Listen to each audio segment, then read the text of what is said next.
El saber competir, que es lo que ha hecho Venezuela en esta parte, tiene que ver con gestionar emociones y con saber dar respuesta a los distintos contextos que te va Del ofreciendo partido, el sí. partido. Eso es saber competir. Tú lo dijiste de alguna manera, el equipo emocionalmente lo veo de esta forma y después en los contextos hemos sabido dar respuesta. Bueno, y es un poco el resumen. Es muy prematuro. Yo lo que pienso a veces es que esa obsesión que se nos traslada, bueno, nosotros no tanto el mundo, la gente del fútbol, pero que le trasladamos a la gente que no es del fútbol, de ir a un mundial, porque yo creo que tú date cuenta, lo manejas de manera obsesiva y eso es peligroso, porque eso nos hace ver las cosas en blanco y negro, nos hace Sí, ver sin aquí matices, arriba y claro. aquí sí, todo se desconfigura un poco. Y eso en un premundial como esto es muy peligroso que llegue al jugador, o sea, el jugador no debe sentir esa obsesión por el mundial. Lamentablemente, yo creo que no ha sido nada positivo. Esa es la consecuencia, lo que hablamos Claro, anteriormente. que no ha sido para nada positivo que en nuestro fútbol siempre se perciba el ir a un mundial como lo único, sí, nosotros tenemos que ir a un mundial, porque muchas veces cuando lo ves de esa manera obsesiva, vamos a ir. El problema no es que vayamos, porque podemos ir, ya fuimos sub-17, sub-20, y a veces cuando queremos, ¿qué hicimos para ir? Todo ese tipo de cosas. El problema es qué va a pasar después que vayamos.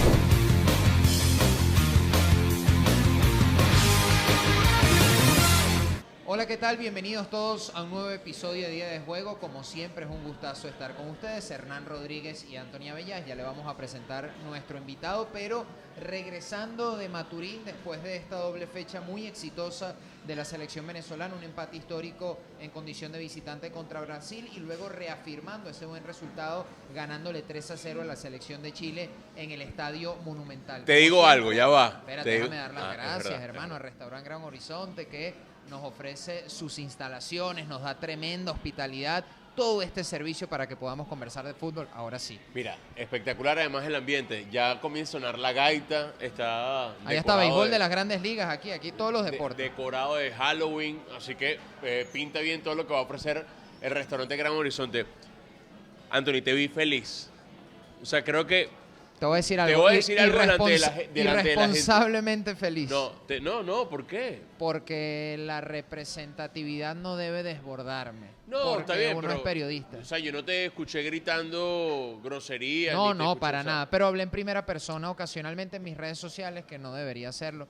Ya el profe nos dará su opinión al respecto. Pero por ejemplo, a veces tienes que permitirte el desahogo, porque yo a Anthony lo conozco desde hace varios años y es alguien que, bueno, que evidentemente se expresa, pero yo ese día te vi muy, muy feliz. Y yo creo que te encontré, creo que en el pasillo, bueno, donde grabamos el Sí, video, el en video. el pasillo por donde salen los autobuses, por donde sale, bueno, teníamos un camión de Corpoelec Tocándonos esperando corneta. que termináramos de grabar para poder salir. Y después, bueno, muchachos, pero no se atraviesen. Y te vi muy contento. Y eso yo creo que en gran medida también tiene que ver con el ambiente que se vivió ahí, ¿no? Con lo que dejó, con más allá del resultado y todo eso que vamos a hablar ahorita, pero te vi contento y me alegré porque dije, mira, vale, está bien, o sea, está bien que te dejes esa licencia de alegrarte Bueno. con todas sus letras. No hemos presentado todavía al profe, disculpe la mala educación, profesor, de hablar nosotros en primera persona. No, fue en mis redes sociales ya en cancha, ya había terminado todo y hablando un poquito que habíamos ganado y en resumen diciendo que, oye, en este siglo XXI, para mantenernos genérico y elegante, no nos hemos acostumbrado mucho a las buenas noticias como sociedad venezolana y que eso creo que nos ha afectado para sentir que no merecemos lo bueno, que no nos creemos capaces de que nos pasen varias cosas buenas consecutivas. Entonces, si se le empata a Brasil, empiezas a ser catastrófico y decir, no, dos resultados positivos a la Vinotinto, ya es muy difícil que se le dé porque estamos acostumbrados a sufrir y a la desgracia. Y lo que comenta Hernán es que, bueno, estaba emocionado también por algo que periodísticamente usted entenderá, aunque no ha ejercido, lógicamente, y Hernán también. Es un país difícil, es un medio difícil, no hay muchas oportunidades y que uno tenga el honor, el privilegio de ser parte de eso y de vivirlo como amante del fútbol, a uno lo conmueve más que otra cosa, ¿no? Y uno estando allí en la cancha o en la caseta de transmisión, uno dice, wow, de repente estamos escribiendo la historia en tiempo presente, todavía no lo sabemos, y qué privilegio ser parte de esto. Bienvenido a Día de Juego, el profesor José Hernández. Preséntalo, Hernán. Bueno, además de entrenador, ustedes seguramente lo han visto dirigiendo varios equipos de fútbol profesional, ha hecho vida también en los procesos juveniles de nuestras selecciones, y si alguien conoce en gran parte no solamente la metodología que se aplica en términos de clubes profesionales, sino también desde abajo, ha sido el profesor José Hernández, y por eso siempre es agradable hablar con usted. Si usted va al Estadio Olímpico, vea hacia la tribuna norte o a la tribuna principal ubicada hacia el Ávila, por ejemplo, y va a ver que siempre hay 3 o 4 ahí reunidos. A veces está el tío Jaime, a veces está Franco Delía. Y ahí estás, yo te he visto. No, antes que se me olvide una anécdota, gracias antes que nada por esta invitación. Para mí siempre es un placer poder conversar de fútbol, pero mira, ya que me dices eso, tú sabes que siempre me siento en ese lugar a la altura del área. Mucha gente me pregunta por qué yo me siento ahí. Y yo les digo, mira, yo tengo 61 años y yo iba al fútbol desde muy niño con mi papá. ¿Saben? Mi papá hizo una carrera de entrenador de la época de antes. Don Nerio. Sí. Y siempre desde niño, mi papá le gustaba sentarse en esa zona. Y fíjate tú que en aquella época, que era el fútbol de las colonias, yo no tengo nada que ver con los italianos, pero ese era el sector de los italianos. Okay. Esa zona era y eran los que quizás eran menos, aunque tenían gran influencia, eran los que menos iban, y eran como los más desocupados. Y mi papá siempre me decía, vamos a sentarnos ahí que estamos más tranquilos. Te estoy diciendo cuando yo tenía 6, 7 años. Claro, hace 50 años, redondeando. Entonces, sí, y yo le digo a la gente, bueno, yo me sentaba aquí desde niño viendo fútbol, me tocó vivirlo, y esa era la zona donde siempre me acostumbré a ver fútbol. De verdad que no me hallo en otro sitio, no, sino allí. Pero ¿Será por eso? ¿por nostalgia o cábala? Ajá, exacto. Bueno, a mí me gusta verlo tranquilo, pero bueno, me trae, no sé, yo creo que la intuición me lleva siempre a sentarme a ese lado. Profe, ¿será eso lo que de repente pudo haber heredado de Don Nerio? El estar tranquilo, no era Don Nerio ni usted se caracterizan por querer aparecer siempre, querer siempre ponerse la capa de superhéroe. Sí, o ser muy mediáticos. O sea, de querer ser mediático. Hoy tú ves una predisposición de muchos entrenadores, sobre todo los más jóvenes, de querer ser mediáticos a través de sus redes, a través de querer aparecer en otros espacios para, bueno, de una u otra manera dejar su huella. Mira, en el mundo de hoy yo entiendo que es necesario tener muchísima exposición, muchísima presencia, lo entiendo, yo no critico a quien sea así o no, pero bueno, mi naturaleza no es esa, yo disfruto más en la cercanía de los amigos, de la gente que yo tengo confianza. Como tú lo has dicho, yo para nada soy mediático, nunca me ha gustado, y Hernán, que me conoce desde hace muchos años, yo no sé si eso ha sido algo bueno o no para mi carrera, pero no soy una persona que busca estar siempre, ser reseñada, reflejada. Es mi propia naturaleza. Yo soy un poquito más reflexivo, me gusta ser buen observador, bastante analítico, y luego sí comparto con mis círculos pues muchas de las cosas que yo voy viviendo, pero soy así.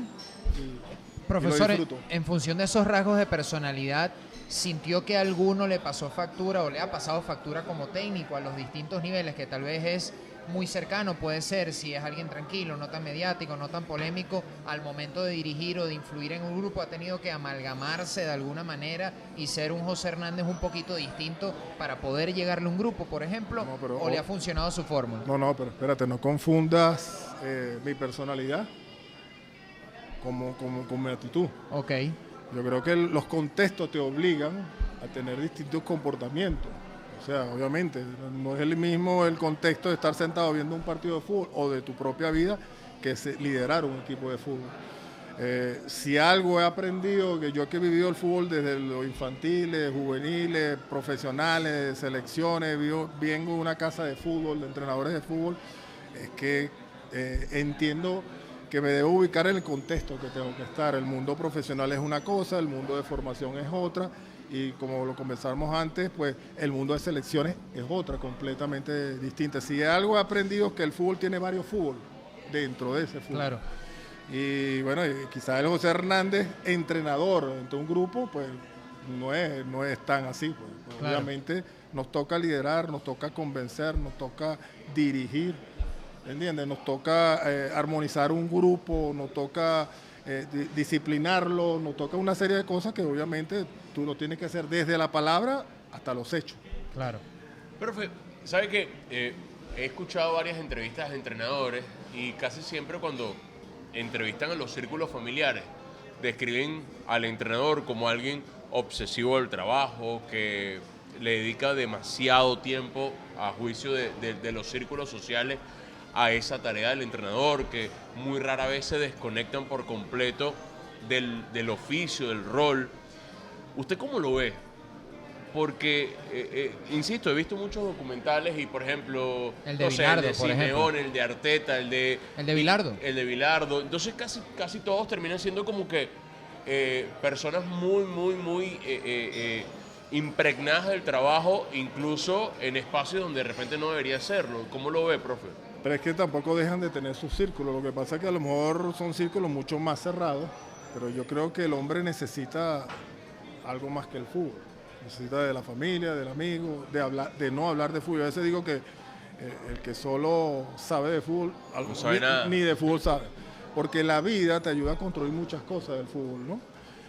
Acuérdate que el fútbol no es más que una extensión de lo que socialmente vivimos como seres humanos y a veces necesitas conocer el contexto del ser humano para ser un buen entrenador. Algo que ha caracterizado a la sociedad en los últimos años es que se ha deshumanizado y el fútbol de alguna manera también se ha deshumanizado. Y se ha deshumanizado precisamente porque nos creamos burbujas y círculos extremadamente cerrados que no nos permiten, yo creo que poder ir un poco más allá. Ahora, cuando me dicen que son así, yo entiendo, yo de alguna manera soy un poco cerrado en mis círculos, pero los tengo y tengo mi forma de desenvolverme, que a lo mejor no se corresponde con lo que, por lo menos desde otro ángulo tú puedas ver. Pero No, pero me refería también a la cantidad de horas que puedes dedicar a la tarea del entrenador. Sí. Yo no, si en algún momento llega a exagerar o ser O a solaparse con otras áreas de su vida, por ejemplo. no, es que es inevitable que no lo haga. Hablábamos de un libro ahorita de un filósofo y tú lees porque buscas cosas que te hagan entender un poco lo que haces dentro de tu vida diaria en el fútbol.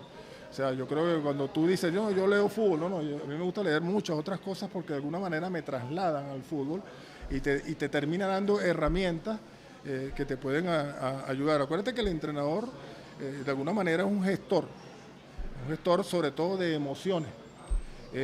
Para lograr rendimientos y cuando tú pretendes lograr rendimientos pues tú tienes que saber llegar a esa persona, al hombre, al grupo. Entonces es una serie de cosas que a la larga tú terminas, tienes que llenarte de muchísimas herramientas que te faciliten un poco el trabajo. Sobre todo, fíjate, el contexto del futbolista profesional en Venezuela es distinto al de un país de élite, pues, por ejemplo, porque bueno, Por las condiciones, la adversidad Claro, que hay o acá. quizás a otro país de Sudamérica, Brasil, Argentina. No, es que fíjate, los intereses y necesidades que tienen esos futbolistas son muy distintos a los que puedan tener de acá. Porque bueno, hay una realidad económica, social, que los hacen diferentes, entonces eso te obliga un poco a llegar. Yo le decía en estos días a alguien que me hablaba de lo importante que es poder descubrir al niño en ese adulto que tú entrenas. Porque es la manera más fácil de convencerlo y de llegarle. Y se lo decía en función de que cuando él me preguntaba que el hecho de haber trabajado años en la formación y todo ese tipo de cosas me ayuda muchísimo. ¿Por qué? Porque cuando tú estás con el adulto, tú reconoces rápido al niño, a ese niño jugador, lo conoces. Porque lo viviste muchos años, no es que lo entrenaste, yo entrené menores casi 10, 15 años y todas las edades, entonces ya uno conoce los comportamientos, la forma, y cuando tú logras hablar, cuando ves a ese adulto y le logras sacar el niño o identificarle a ese niño, le llegas rápido. Y es un tema bastante interesante y yo se lo recuerdo a quienes han trabajado con niños. Eso te va a ayudar en un futuro cuando te pares delante de un adulto. Sí, es como filosófico y psicológico, bueno. Y me imagino que usted identifica sus anhelos. Cuando habla del niño, yo me imagino que tiene que ver con inseguridades, vivencias, complejos. Su respuesta. El tipo de respuesta su que da. Y muchas veces, porque a ver, nos hemos convertido muchas veces en rechazar o aceptar en función de los comportamientos. Y hay comportamientos que son inherentes a su formación personal, porque muchas veces nos olvidamos que detrás del futbolista hay un ser humano, y a la larga el futbolista va a necesitar del hombre, de ese hombre que es él. Entonces, cuando no hay una formación personal que lo pueda respaldar, bueno, va a estar lleno de muchas inseguridades, temores. A veces las reacciones violentas vienen por inseguridades y no porque sea violento. O sea, lo hace usted ser empático, incluso mucho más empático que tal vez otro técnico lo asumiría como algo personal, esa respuesta del jugador. Claro. Lo que pasa es que luego tú lo puedes pensar así y dar los primeros pasos para tú poder reconducir jugadores, pero hay veces que no se dejan. Entonces tú tienes que tomar otra camino. En psicología dicen que la gente cambia solo cuando entiende que necesita cambiar. No, y a veces el hacerle ver al jugador o a cualquier persona en qué cosa necesita cambiar es quizás el momento en el que lo hace. O sea, por ejemplo, si mañana una pareja y el esposo llega tarde todas las noches y llega pasado de tragos todas las noches, entonces bueno, la señora se la aguanta hasta el momento que se cansó y dice, chao, me voy. Ahí es cuando el señor, después de tantas veces que le dijeron, dice, oye, si yo quiero estar con mi pareja, yo necesito cambiar esto. Sí, como una razón de peso, parece. Cuando entiende la necesidad es que la gente cambia a veces. Sí, pero en este caso, en el deporte, en el fútbol, el jugador cambia cuando siente que aquello que tú le propones es beneficioso para él.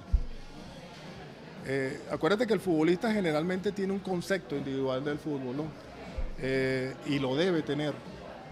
Y ese es uno de los grandes problemas de los entrenadores, que pretendemos en muchos casos que ellos tengan una percepción de su actividad y del juego y de todo colectiva, que es nuestra labor. Nosotros tenemos que entender que ellos van a tener una percepción individual de eso. Ahora, lo tenemos que convencer de que tiene que hacer cosas que vayan a beneficiar al equipo, porque lo que beneficia al equipo lo va a beneficiar a él. ¿Entiendes? Entonces, a veces, yo siempre digo, el entrenador a veces se distrae mucho y se enfoca mucho en corregir cosas que son a veces hasta naturales y razonables. Lo que es, yo pienso que nosotros no llegamos para cambiarle la personalidad a nadie, pero sí a conducírsela.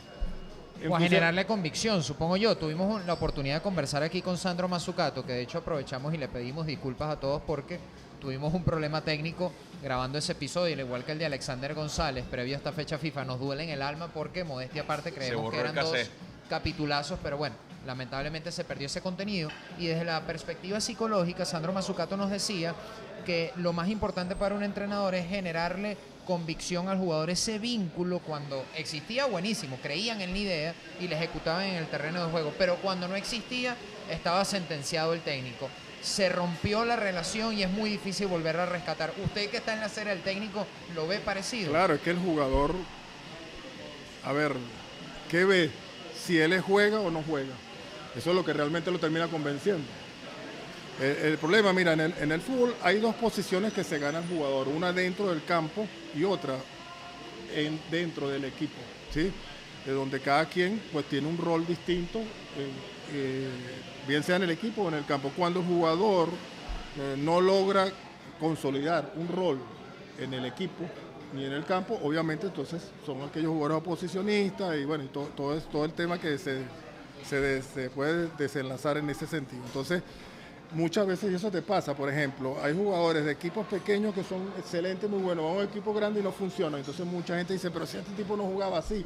Bueno, ese tipo que ha podido ganarse una posición dentro del campo, no se la ha podido ganar dentro del equipo.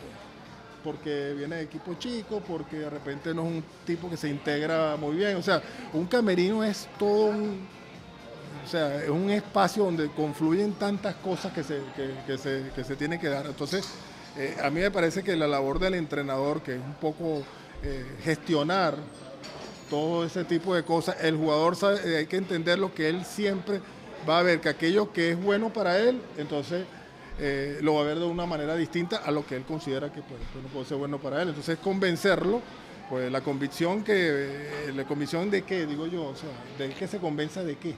de la idea de juego, por ejemplo, pero ahí es donde caemos, donde usted dice que le beneficia a él porque potencia sus cualidades, supongo yo. Ajá, claro, pero esa es tu labor y a veces uno no es que se convencen, a veces uno dice yo lo tengo que hacer porque si no, no juego. Claro. ¿Entiendes? Entonces, y eso a veces se nota, cuando el jugador juega, se nota. ¿Entiendes? ¿Y cómo convencer a un jugador que nunca ha visto pasar, por ejemplo, la oportunidad de clasificar una Copa del Mundo, que lo ha intentado en varias oportunidades y sigue alejándose esa posibilidad y que de repente arranca un nuevo proceso? O sea, ¿cómo volver a decir, esta sí es la vez? O vamos a intentar una vez más, por lo menos. Bueno, acuérdate que cuando tú haces ese recorrido, te habrá generado experiencias de las cuales has aprendido. Algunas te han... Acuérdate que hubo una eliminatoria que tuvimos ahí. La de 2014, claro. Sí, o sea, tú pudiste llegar. Sí, luego el fútbol a nivel de nuestra selección mayor, porque yo creo que cuando hablamos de nuestras selecciones, hablamos de una etapa inmediatamente anterior en las selecciones mayores que no ha ido para nada bien en las eliminatorias.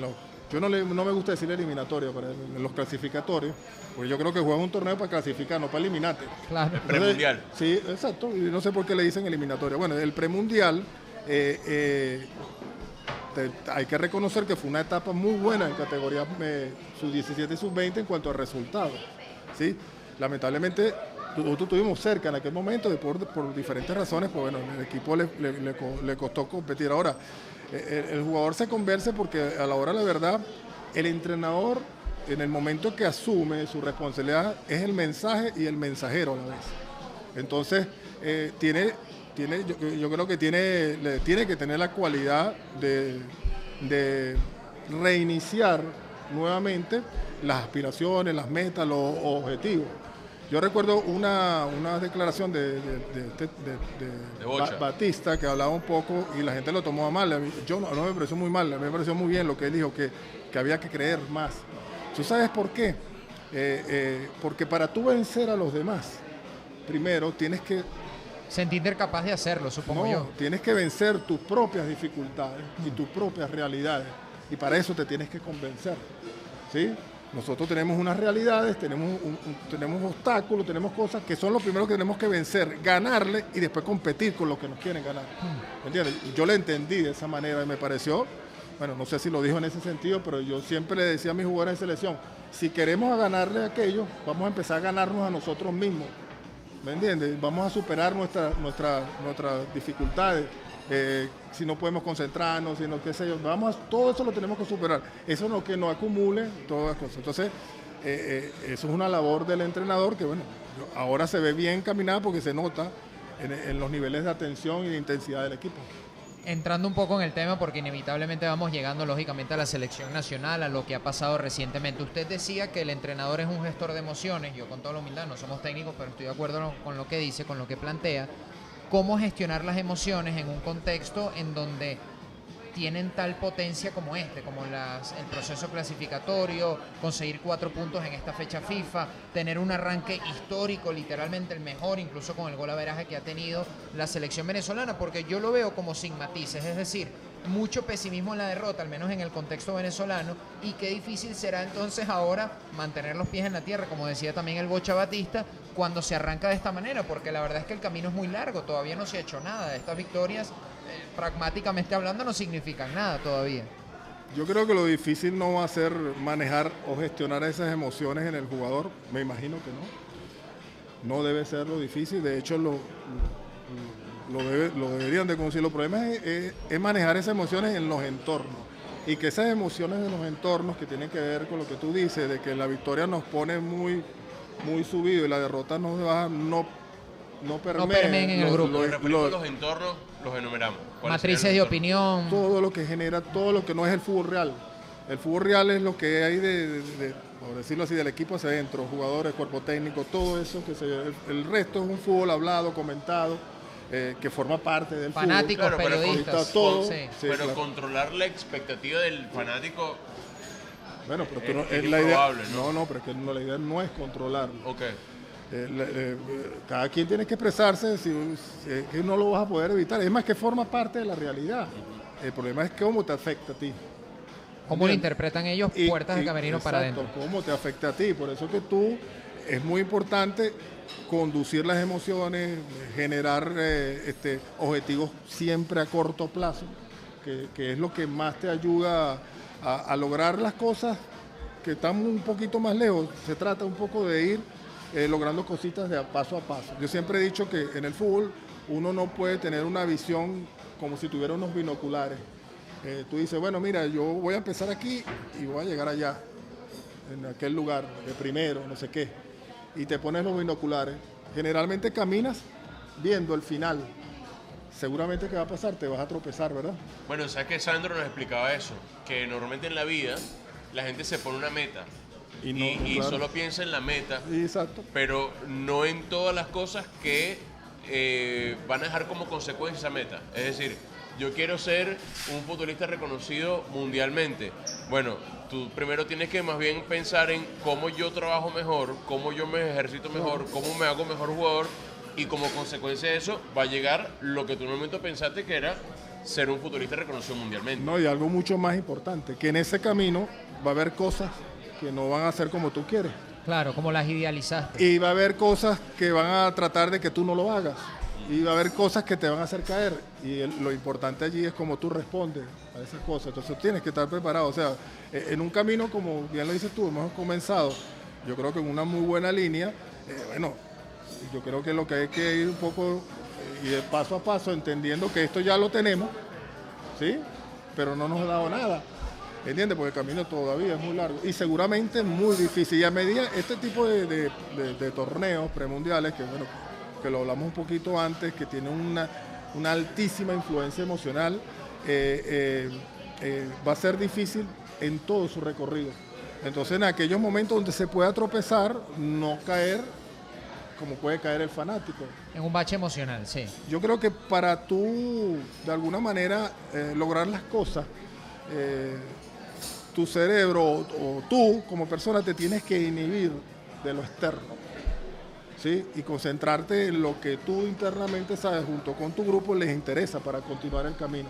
Y a veces es difícil, sobre todo en el mundo de hoy, donde a veces el jugador, la persona, los seres humanos viven muy conectados con lo externo y siempre buscando esa aprobación de los validación, demás. sí. A ver cómo me veo, cómo me ven, cómo me dicen. Yo soy, no soy de medios, creo que te lo comenté, no soy mucho de ¿cómo se llama? De redes sociales. De redes, porque me parece muy útil y muy buena, pero entendí que ese es un espacio donde muchas veces la gente ejerce violencia comunicacional.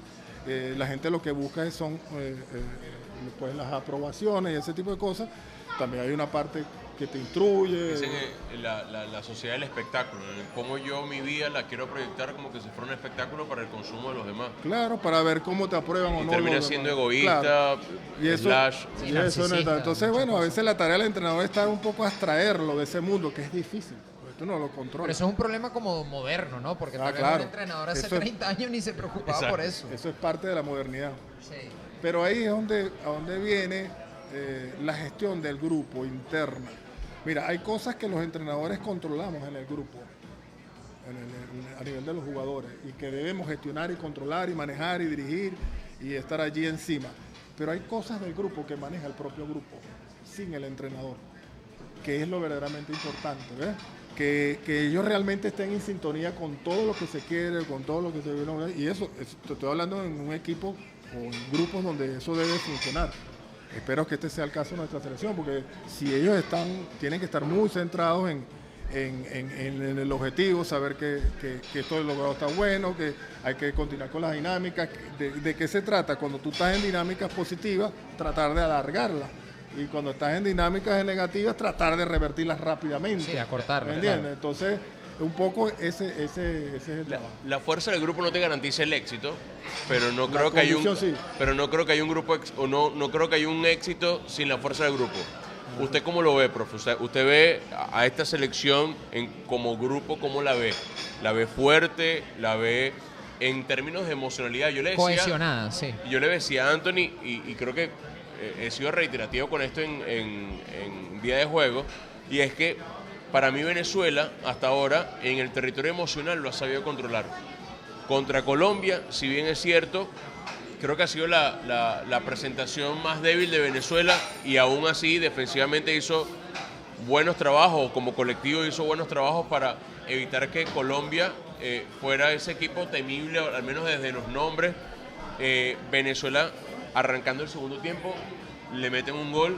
Venezuela no decayó, si bien es cierto que le costó asociarse, pero Venezuela no dio el partido por perdido y lo siguió buscando. Luego el partido contra Paraguay, cerca del final, Yángel Herrera hace un gol, se le anula el VAR. Puede venir el fantasma de aquel momento en el que también contra Paraguay, cerca del final, el VAR le anuló un gol también a Yángel Herrera. Y minutos más tarde el equipo siguió empujando hasta lograr el empate, lograr el penal de Salomón Rondón y posterior la victoria. Luego gana Brasil. Bueno, Venezuela aguantando. Brasil marca un gol. La tendencia es que cuando el partido está así, que Brasil te marca un gol, tiende a abrirse. Entonces ahí es donde Brasil puede ser aún más contundente. Venezuela lo aguantó y Venezuela cerca del final logra el empate. Y logró un empate contra Brasil. Después tuvo que cerrar durante 10 minutos el asedio de Brasil, controlar justamente todo ese envión anímico de Brasil de no querer perder en su casa o de no querer perder la oportunidad de ganar, por así decirlo. Luego Venezuela viene contra Chile, que sabe que tiene que ganar, para darle sentido a la victoria de Brasil y que no se quede en, bueno, una vez le empatamos a Brasil, bueno, tienes que ganar contra Chile. Y yo le decía, creo que a Anthony, oye, ¿cuántas veces Venezuela hizo lo que le pedía el contexto? Se equivoca Chile en el inicio del segundo tiempo, expulsan al jugador y Venezuela terminó siendo contundente porque el contexto invitaba a ser contundente y cuántas veces no podía ser así. Entonces yo digo, evidentemente desde el terreno futbolístico hay un montón de cosas que podemos analizar, pero desde el emocional, yo creo que Venezuela hasta ahora, profe, ha sabido gestionar eso, ¿no? Yo te voy a resumir dos cosas en una palabra que has dicho muy bien y que un poco denota lo que ha sido Venezuela. El saber competir, que es lo que ha hecho Venezuela en esta parte, tiene que ver con gestionar emociones y con saber dar respuesta a los distintos contextos que te va ofreciendo el partido. Sí. Eso es saber competir. Tú lo dijiste de alguna manera, el equipo emocionalmente lo veo de esta forma y después en los contextos hemos sabido dar respuesta. Bueno, y es un poco el resumen. Es muy prematuro. Yo lo que pienso a veces es que esa obsesión que se nos traslada, bueno, nosotros no tanto el mundo, la gente del fútbol, pero que le trasladamos a la gente que no es del fútbol, de ir a un mundial, porque yo creo que tú date cuenta, lo manejas de manera obsesiva y eso es peligroso, porque eso nos hace ver las cosas en blanco y negro, nos hace ver aquí arriba y aquí, sí, todo se desconfigura un poco y eso en un premundial como esto es muy peligroso que llegue al jugador, o sea, el jugador no debe sentir esa obsesión por el mundial. Lamentablemente, yo creo que no ha sido nada positivo. Esa es la consecuencia, lo que hablamos anteriormente. Que no ha sido para nada positivo que en nuestro fútbol siempre se perciba el ir a un mundial como lo único. Nosotros tenemos que ir a un mundial, porque muchas veces cuando lo ves de esa manera obsesiva, vamos a ir. El problema no es que vayamos, porque podemos ir, ya fuimos sub-17, sub-20, y a veces cuando queremos, ¿qué hicimos para ir? Todo ese tipo de cosas. El problema es qué va a pasar después que vayamos.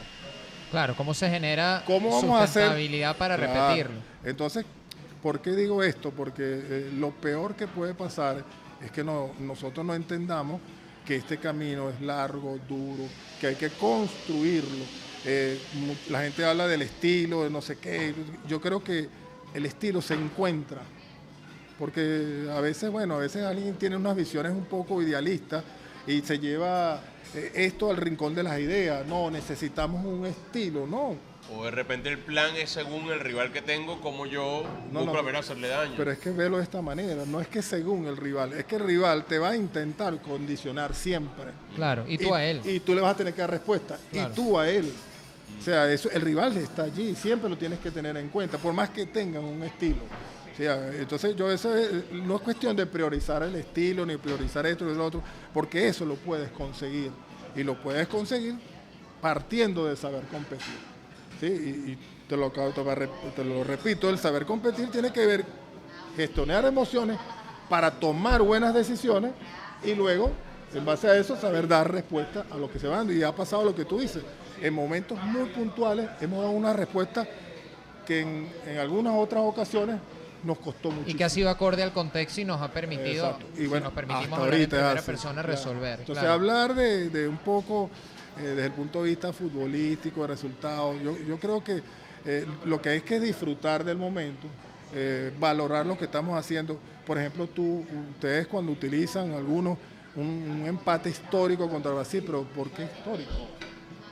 Nosotros le ganamos a Brasil, un partido nosotros lo que tú quieras, pero le ganamos. Bueno, estadísticamente es histórico. No, si lo ve pero así. es que cuando le damos la connotación de histórico, es que pareciera que estuviéramos haciendo algo que no nos corresponde, Bueno, ni ojo, que no podamos. Es que quizás los pocos éxitos deportivos que hemos tenido en cuanto a la selección de mayor, o sea, por ejemplo, se le ganó 3-0 a Chile. Es que es la primera vez que se le gana 3-0 a Chile. No, Pero ya no, le ganamos no. 1-0 en el otro premundial. No, pero lo que digo es que no nos marca la clasificación. No, lo digo Claro. porque en algún momento yo recuerdo una declaración de Vichy Borgi cuando dirigía Chile y venían de quedar cuartos o cuando se cayeron en octavos, no me acuerdo en qué mundial, y él decía, pero ¿por qué celebramos esto como histórico? Y él decía, o sea, no ganamos nada, decía en su momento. Y yo digo, bueno, trasladándolo aquí, es que ellos nunca habían llegado a esas instancias, porque tú ganarle a Brasil, ganarle a Argentina, empatar con Brasil, empatarle a Argentina, eso puede pasar en la dinámica de una eliminatoria y no te termina de marcar si tú clasificas o no a un mundial. Pero tiene que ver, profe, con la muy poca cantidad de éxitos deportivos que hemos tenido en selecciones mayores, y por eso a partir de ahora todo es histórico. O sea, cuando A le mí me ganamos a pasa Argentina, preparando los partidos, profe, que uno es como parte del manual, ¿no? Uno va y revisa los antecedentes históricos y los partidos jugados, ganados, perdidos, empatados, goles a favor y en contra, que es la base, ¿no? De lo que uno puede preparar. Y no es sorpresa, pero uno cae en cuenta cada vez que le toca hacerlo que el historial de Venezuela contra todas las selecciones es desastroso, es trágico. Sí, pero cuando tú hablas en esos términos de magnificar, o sea, el adjetivo a veces es lo que puede pensar. Claro, porque pareciera que ya lograste lo que tenías que lograr, ¿no? Has logrado algo muy importante. Histórico sería el día que le ganemos 3 partidos seguidos y estemos en un ranking por encima de ellos. Eso sí va a ser histórico. Claro, porque usted ya ve el patrón. Claro, pero es que, no sé, es mi forma de pensar. No, y yo no estamos lo aquí para critico. conversarla, pero fíjese que hablamos que el empate contra Brasil, vamos a quitar la etiqueta histórica, al final quedaba en mera anécdota si a Chile no se le ganaba, iba un poco en la línea discursiva de lo que usted dice, no servía de nada ese empate si perdías contra Chile, porque en la doble fecha el balance era un punto, era preferible, en el supuesto negado, que Brasil, por ejemplo, te goleara 3-0 y a Chile ganar 1-0 en el 90 con un gol en propia puerta, pero te llevabas 3 puntos en función del pragmatismo del objetivo y del formato del premundial. Era mejor ese escenario. ¿De qué servía empatarle a Brasil si Chile te ganaba? Sí, no, yo te entiendo. Eso va en la línea de lo que usted dice. Yo lo digo en el sentido de adjetivizar cosas que en una cuestión que apenas comienza, porque puede ser muy peligroso, puede acomodar. Y genera precisamente, fíjate tú me dices... Porque el adjetivo también puede ser para lo malo. Claro, es que adjetivizar siempre para mí no me gusta. Así. Yo creo que, bueno, te expreso lo que yo pienso. Cuando hablan de histórico, bueno, está bien, es una forma de decirlo, pero es algo que necesitamos transitar, ¿me entiendes? Y cuando lo logramos, tenemos como un evento, como un paso hacia adelante. Me parecía que, fíjate, esto es una sociedad que vive de nuestra sociedad, de los gestos heroicos y de los, ¿cómo se llama? A los latinoamericanos De nos encanta la épica, claro. La épica, y eso es lo que nos marca la diferencia de los demás, porque lo queremos ver así, lo que queremos sensibilizar de esa manera, y yo creo que nos tenemos que despojar de eso, porque nos tocó hacer un buen partido, ganarle, no sé contexto, perfecto, ¿me entiendes? Y yo creo que eso está bien que funcione en ese mundo hablado y comentado, lo entiendo perfectamente, pero es lo que yo creo, poniéndome un poquito por dentro, yo no permitiría que permeara dentro de una selección que yo manejara, pues, por un ejemplo. Profe, cuando decían antes de la doble fecha, Venezuela tiene que dar por perdido el partido contra Brasil para luego enfocarse en Chile, como que si el 2 más 2 fuera 4, porque tú no sabes si puedes tener a tus mejores hombres contra Chile y lo podías perder igual. Y además de eso, yo le decía, desde lo anímico, o sea, le decía a mucha gente, si tú entregas el partido contra Brasil, te niegas a competir o niegas la posibilidad de buscar un resultado favorable y cae una goleada, la duda se podía contagiar muy rápido en el grupo, de decir, no puedo competir y después ahora cómo encaro a Chile. Bueno, te aseguro pues, que eso nunca estuvo en la cabeza, ni de los jugadores, ni de los jugadores, ni del cuerpo inconcebible técnico. para ellos, Jamás. inconcebible. No, porque tú quieres sacar sacar un punto era un objetivo. Claro, competir. Te lo aseguro. Bueno, por el planteamiento del partido así fue, era el objetivo. Claro, porque te sirve para muchas cosas. Además, esto es una cuestión de ir acumulando cosas y acuérdate que vienes de una victoria, te toca un partido visitante y cualquier resultado positivo allí te va a preparar el siguiente partido. Y volvemos al emocional. Claro. El empatarle a Brasil y decir, mira, le logré competir a Brasil, me da más confianza como para encarar el próximo reto. Claro. ¿Cuán difícil es ese proceso de adaptación en términos de propuesta o de adaptarse a los contextos como usted hablaba? Es decir, la selección contra Brasil evidentemente defendió más en bloque bajo, trató de salir al contragolpe cuando pudo, pero contra Chile, estando de local, un rival directo, inevitablemente era un poquito más propositivo. De hecho, en el primer tiempo, al menos en mi opinión, fue un poquito intercambio de golpes, ¿no? Fue bastante parejo. Los primeros 20 minutos sí, Chile fueron buenos para Chile. Generó ocasiones de gol, sobre todo por la banda de Miguel Navarro. La expulsión condiciona una barbaridad del partido. Creo que en ese sentido la goleada, sin quitarle mérito a los muchachos, porque hace falta contundencia para aprovechar ese contexto, es un poco mentirosa por el guión de partido que vimos hasta el minuto 50, que sea la expulsión de Marcelino Núñez. Pero usted como técnico, ¿cuán difícil es adaptarse futbolísticamente hablando en días de una propuesta a otra? Bueno, porque los técnicos, más allá del resultado, tenemos que analizar el juego. Muchas veces porque el fútbol tiene el contexto del resultado y el contexto del juego. Y dentro del contexto del juego, sabes que hay situaciones que marcan el camino o no. Y obviamente te tiene que servir para tú mentalizar a tus jugadores porque se pueden presentar situaciones muy parecidas. ¿Me entiendes? ¿Cuál es la conducta? Inclusive reforzar alguna. A partir de este momento el equipo hizo esto, ¿me entiendes?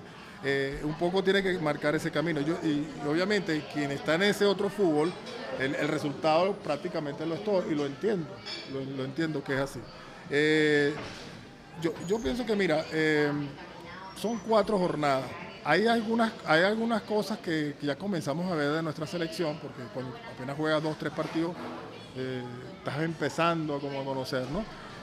Yo he visto en los partidos que hemos hecho contra Colombia, primero, te voy a hacer un análisis personal de... Adelante, por favor. Yo veo que contra Colombia, que se intentó jugar con una línea de 3 volantes, más prácticamente los 2 extremos de visitante. En el segundo partido ya incluimos un jugador por el centro, que en este caso fue Joseph. Los volantes cambian. Los volantes que han jugado de visitantes en banda son volantes de mucho más recorrido, de ida y vuelta, de que tienen más capacidades para ocupar las bandas, el caso de Savarino y el caso de Darwin Machís. Sin embargo, cuando jugamos de local, apostando un poco a tener un fútbol mucho más en zonas más adelantadas, tenemos jugadores más posicionales que desequilibran, uno que le da bastante profundidad, el otro que un poco asimétrico, uno le da profundidad, el otro se le mete al medio, o sea, ya estando esas características. Y fíjate, solamente el primer partido se jugó con Rondón adelante. Después se ha jugado con medias puntas, que es el caso de Joseph contra Paraguay, el caso de Córdoba que siempre juega en banda y jugó esta vez por el centro, y ahorita el caso de Bello. Eduardo Bello. ¿Por qué? O sea, a mi punto de vista, y creo que es una muy buena decisión, si lo hacen con ese sentido, o sea, entendiéndolo así. Nosotros, en el centro del campo, en esos carriles centrales, tenemos volantes de estas características. Tenemos volantes como el Brujo Martínez, como el Cristian Cáceres, como el mismo Yangel, aunque puede hacer la otra versión, pero es la que normalmente se hace en Europa. En Europa él es un volante llegador. Sí. Cristian es un volante llegador. El Brujo es un volante llegador. Sí, son volantes llegadores. Quizás volantes un poquito más posicionales son ¿cómo se llama? Rincón y Junior Moreno. Y Junior, ¿sí? Tiene ahí como para ir variando. Pero son jugadores que en las necesidades de ese fútbol de élite, a veces para nosotros tener más volumen en cuanto a llegadas de jugadores, necesitamos hacer un poco más de juego colectivo en el centro, en ese carril central, ¿sí? Y nos cuesta porque son jugadores siempre de alargarse. Y los otros son más bien, los otros son dos tipos de jugadores más bien de ocupar espacio, de proteger zonas, de recibir y salir rápido de la pelota, pero en esa construcción, yo siempre, no me gusta comparar, pero por ejemplo en la época de Páez ponían 3 volantes zurdos por el medio y eso hacía que el juego, y jugaba Miki, y jugaba Pájaro, que son jugadores que les gusta juntarse, entonces y Gaby, entonces hacía como un juego mucho más colectivo por el centro y eso le hacía poco. Yo creo que el hecho de poner ahora un media punta hace que ocupe esos espacios y le da esa posibilidad de hilar situaciones por esa zona del campo. Esa zona o ese carril del campo es la más importante de atacar y de construir, pero también es la que más te penaliza. Todo robo y pérdida en esa zona es crítico. Es crítico porque los ataques son frontales. Si los robos son en banda, es distinto. Lo sí, claro, hay menos líneas de pase, más encajonado. Siempre es difícil jugar por el centro. Es más, tiene mayor penalización, más costoso, ¿entiendes? Porque tú lo que estás buscando es centralizar para después abrir y terminar. Eso le iba a decir, porque el primer tiempo de Venezuela, por supuesto, usted es el técnico y me corregirá, tal vez la tarea no se cumplió tan bien. Venezuela le costó un poquito la salida de balón, pero entiendo, y espero estar en la misma línea de lo que comenta, que a veces se utiliza también para poder desaguar hacia la banda, que es una zona menos ocupada, si está dando la amplitud a la cancha, por ejemplo, el propio Soteldo, y lo aíslas con el marcador y le juegas el 1 contra 1 a sabiendas de que desborda, de que es desequilibrante. Es que ¿no? la idea es el espacio. La idea es decir, mantener a Soteldo ahí para que el balón llegue ahí, que es donde él es fuerte. No podemos tener a Soteldo bajando ofreciéndose en corto con espacios reducidos. Porque el recorrido debe ser claro. mucho más largo y lo vas a perder donde realmente lo necesitas. Bueno, yo me imagino que eso es así. No sé, porque uno no puede jugar a ser técnico. A veces cuando yo siento que la gente que comente y hace, dice, porque he sido entrenador y escucho a veces las cosas, el entrenador hizo esto, decidió esto y no tiene nada que ver con lo que uno decidió ni nada. ¿Me entiendes? Y uno se ríe y dice, bueno, ¿y cómo sabe? Y dice, yo creo que hizo esto, ¿y cómo va a saber uno? Porque como consumidor de transmisiones, wow, ¿qué cosas no le gustan? Porque yo... yo la respeto muchísimo. Pero en algún momento alguien me decía, ¿por qué siempre queremos pronosticar lo que va a pasar? Y a veces más bien es el que pasó y el que está pasando. No, más o cómo analizar sin caer en esa irresponsabilidad que usted dice de lanzar flechas. Tú sabes lo que pasa, es que, a ver, cuando tú te pones en el plan de comentarista, a veces no te inhibes de lo que tú quieres que pase. Ok. Y proyectas. Eso, llevas ese corsé ahí. Claro. Es que no lo puedes evitar. Y eso es lo verdad. Entonces cuando tú tienes en mente, no, yo analizo la jugada, yo no la comento, es distinto. Por eso es que tú ves en los bloques de narraciones, tiene que haber un comentarista y un analista. Porque el analista se tiene que desprender y siempre decir, pasó esto, por esto, ¿me entiendes? Sí. Sin embargo, el que comenta, muchas veces yo veo que no se inhibe de lo que él le gustaría que pase.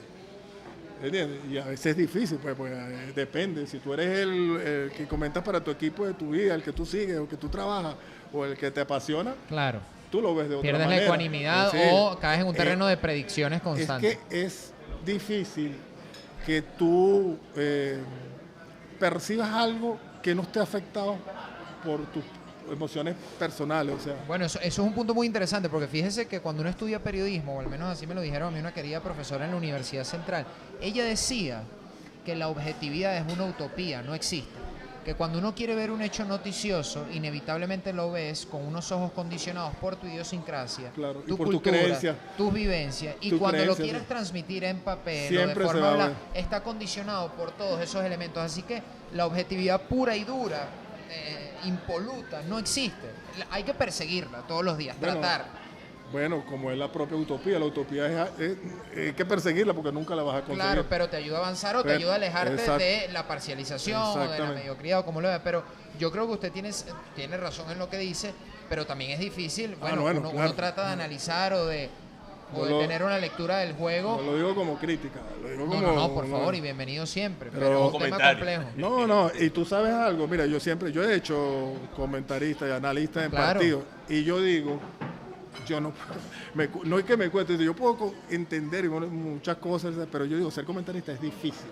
¿Sabes por qué? Porque tienes que sintetizar realmente... En muy poco tiempo. En muy poco tiempo. Y para tener capacidad y expresarte con cierta síntesis, tienes que tener experiencia, conocimiento, tienes que tener una serie de cosas. Y a veces alguien con 3 palabras dan donde tiene que dar y tú de repente utilizando tecnicismo y herramientas no da. Y tú aprendes a eso. Correcto, porque usted habla, y esto creo que lo recordaré para siempre, habla del fútbol y del otro fútbol, y lo divide como en dos, ¿no? Una vertiente No, técnico y jugadores, y la otra No, es... hay un fútbol real Ajá, el real y el de hablado y conversación. comentado. Sí. Pero yo agregaría un tercer nivel, que es como hablábamos fuera del episodio, antes de empezar a grabar, que era el de la gente que no se interesa en el fútbol y que circunstancialmente tal vez está viendo el partido. Al momento de analizar o comentar, tal vez uno interpreta las cosas de una manera, pero de repente, bueno, una ama de casa que esté viendo el partido de la selección, en un canal de señal abierta le hablas de basculación o de permutas y... Pero pero yo te voy a decir dos cosas. Mira,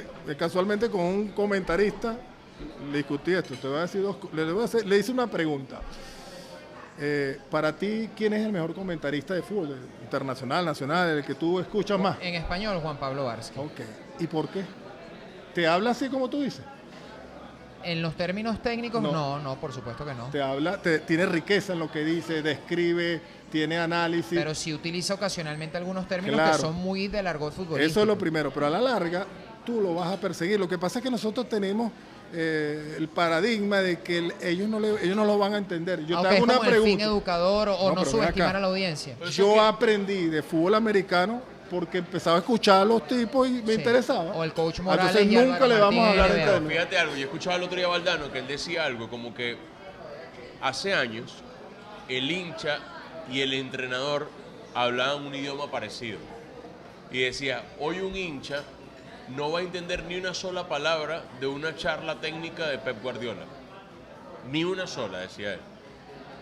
Y decía que a veces el rol del comentarista es ser traductores de lo que se está diciendo para que el hincha pueda entenderlo. Y que ese es el reto que hoy tienen los que se dedican a comentar y a transmitir, por ejemplo, un partido de fútbol. La fórmula está en el punto medio, que creo que te lo dije cuando hablamos del fútbol real, el fútbol comentado. Porque uno tiene que...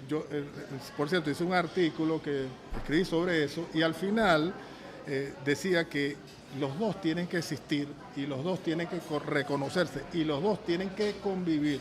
Un poco lo que tú dices. Yo no digo que tú tengas que hablar siempre así, pero es verdad. Pero a veces no podemos caer en eso de que no, la gente no va a ver fútbol. La gente que ve el fútbol no tiene por qué entender y las que sí entendemos porque no podemos escuchar un buen comentario, un buen análisis. ¿Cuál es lo más sustancial del fútbol? El debate, la discusión, el desacuerdo. Y entonces, ¿cómo va a haber desacuerdo en alguien que no entiende? O sea, ¿cómo los ojos pueden ver algo que su cerebro no conoce? Claro. ¿Entiendes? Y puede discutirlo. O cómo nutre la conversación, exacto. Entonces, ¿por qué tenemos que pensar? Yo lo digo de ese paradigma que siempre decimos, es que en Venezuela hay que llegarle así a la gente. No, lo que pasa es que no quieres hablar o no puedes. Pero la gente hay que darle herramientas. La verdad es que hay muchos que plantean esa situación, es decir, cuando una transmisión, y nos estamos metiendo un poco en el mundo de los medios de comunicación y todo el asunto, pero una transmisión se hace masiva por ser un canal de señal abierto, porque lo está viendo mucha gente, porque hay un interés común, como la selección de un país que une a mucha gente desde la emocionalidad, le guste o no el deporte, porque hay gente que ve fútbol solo cuando juega la Vinotinto, cuando hay un mundial. Luego el fútbol no lo ven nunca, ni siquiera ven un Real Madrid-Barcelona, por poner otro ejemplo. Oye, te hablan de que el discurso debe ser o debes tratar de que sea configurado e interpretado por la mayor cantidad posible de personas. Pero es eso no significa que sea vulgar, ni que sea... Exacto, o que sea excesivamente coloquial. Pero es que el hecho que tú hagas análisis describiendo situaciones, no tienes por qué hacerlo necesariamente lleno de tecnicismo. Por eso lo difícil es el punto medio, que es en lo que creo que estamos de acuerdo. Que a veces hay palabras que se pueden entender fácilmente porque son palabras del castellano, y hay manera de decirle. Yo lo que veo que hay carencia en el análisis. Ok, y en el vocabulario. Y en el vocabulario. Por eso. O sea, yo siempre digo que el lenguaje es vital para mejorar el debate y para mejorar la discusión y para crecer en algo. El lenguaje es fundamental. Cuando hay pobreza en el lenguaje, nadie sale de donde está. Entonces, yo no digo que vayamos a un lenguaje súper técnico, no es lo que yo digo. Yo respeto a todos, me parecen bien, tengo buenas relaciones, pero a veces hay que darle contenido futbolístico a lo que se dice. Y no quedarse siempre, la agarró, la pateó, la disparó fuera. Pero hay veces, ¿por qué?